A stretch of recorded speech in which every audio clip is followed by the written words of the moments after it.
Vários desses salmos têm pouco ou nenhum louvor e não eram endereçados diretamente ao Altíssimo, mas deveriam ser cantados no culto público. Isso comprova firmemente que a teoria de Agostinho, que diz que se devia cantar apenas louvores, reavivada recentemente por certas editoras de Inário, é mais plausível que bíblica. A Igreja Antiga não só salmodiava a doutrina santa e oferecia orações entre os seus cânticos espirituais, mas ela também entoava as notas lamentosas de reclamação ditas pelo gracioso cantor de Israel, que foi inspirado por Deus. Há pessoas que se agarram a minúcias que têm a falsa aparência de justeza, pois gostam de ser mais caprichosamente exatas que as outras pessoas.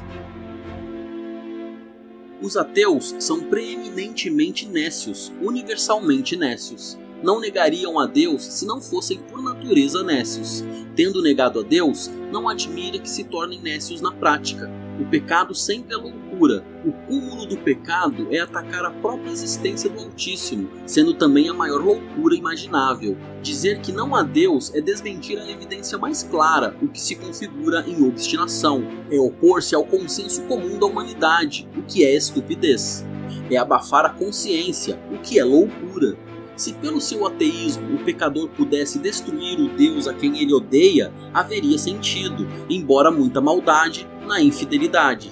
Mas como negar a existência do fogo não previne que o homem se queime, duvidar da existência de Deus também não impedirá que o juiz de toda a terra destrua os rebeldes que lhe quebram as leis. Esse ateísmo é um crime que muito provoca o céu e ocasionará vingança terrível sobre os nécios que o favorecem. Como diz o provérbio, a língua do louco corta a própria garganta. E nesse exemplo, mata a alma e o corpo para sempre. O dano pararia até mesmo em Deus, mas infelizmente o nécio faz centenas de danos e um blasfemador ruidoso espalha doutrinas horríveis como os leprosos disseminam a peste. Se os sentimentos fossem colocados na verdade e na justiça, o entendimento não teria dificuldade em resolver a questão de uma deidade pessoal presente, mas como o coração não gosta do bem e do certo, não admira que deseja livrar-se do Elohim, que é o grande governador moral, o benfeitor da retidão e o castigador da iniquidade. Enquanto o coração dos homens continuar o que é, não devemos ficar surpresos com a prevalência do ceticismo. Uma árvore corrupta produzirá frutos corruptos. Todo homem, diz David Dixon, enquanto permanece não regenerado e não reconciliado com Deus, na prática não passa de um louco. Responder às objeções céticas será trabalho perdido até que a graça entre para tomar a mente propensa a crer. Os nécios podem levantar mais objeções por hora do que os sábios podem responder em 7 anos. Na realidade, alegram-se em colocar tropeço para os sábios caírem. O pregador deve objetivar o coração e pregar o amor extremamente conquistador de Jesus, pois assim, pela graça de Deus, ganhará mais duvidadores da fé do Evangelho do que centenas dos melhores raciocinadores que só apontam os argumentos para a cabeça. Como é impotente a maldade, como é furiosa a ira que delira e espuma contra aquele em que vivemos, nos movemos e existimos. Como é horrível a insanidade que leva o homem, que deve tudo a Deus, clamar, não há Deus. Como é terrível a depravação que faz a raça humana adotar este enunciado como o desejo de todos os corações, não há Deus.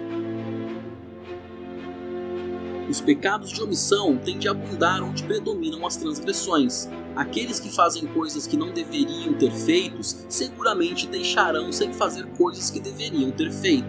Que quadro da raça humana! Exceto onde a graça reina, não há ninguém que faça o bem. A humanidade, caída e humilhada, é um deserto sem oásis, uma noite sem estrelas, um monturo sem joias, um inferno sem fundo. Como um todo, os homens se deterioraram e se azedaram como levedura estragada ou, como certos intérpretes propõem, eles ficaram pútridos e até mesmo fedendo. A única razão por que não vemos mais notoriamente essa podridão é porque estamos acostumados, da mesma maneira que os que trabalham diariamente em ambiente que contenham cheiros ofensivos deixam de percebê-los. O moleiro não repara no barulho do moinho e demoramos para perceber a nossa própria ruína e depravação. Mas não há exceção. todos os homens são pecadores? São, diz o salmista de modo a não deixar dúvidas, eles são. Como os lúcios na lagoa comem os peixes menores, como as águias atacam os pássaros menores, como os lobos arrebatam as ovelhas do pasto, assim os pecadores, naturalmente e como de costume, perseguem, difamam e escarnecem os seguidores do Senhor Jesus. Enquanto caçam, renegam toda a oração e assim agem consistentemente, pois como podem esperar ser ouvidos enquanto as mãos estão cheias de sangue? O mais endurecido dos homens tem períodos em que a consciência o joga em um suor frio de alarme. Como os covardes são cruéis, assim no fundo todos os cruéis são covardes. O espírito de pecados antigos é um espectro terrível que assombra o homem. Ainda que os incrédulos se vangloriem tão ruidosamente quanto queiram, há um som ecoando nos ouvidos que os deixam inquietos. A despeito da real covardia, os ímpios se vestem de pele de leão e dominam sobre os pobres do Senhor. Embora façam papel de tolo, eles escarnecem do verdadeiro sábio, como se a loucura estivesse do lado deles. É o que se poderia esperar, pois a mente embrutecida não pode apreciar a excelência, nem os que têm olhos de coruja podem admirar o sol. O que o seu Deus pode fazer por você agora? Quem é esse Deus que pode livrar você das nossas mãos? Onde está a recompensa de todas as suas orações e pedidos?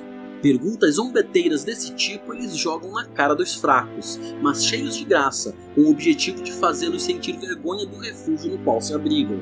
Não permitamos que eles ridicularizem a nossa confiança, mas desprezemos o desprezo e desafiemos as zombarias. Não teremos de esperar muito para que o Senhor, o nosso refúgio, vingue os seus escolhidos e se livre da perturbação dos seus adversários, que outrora trataram com tão pouco caso a ele e ao seu povo.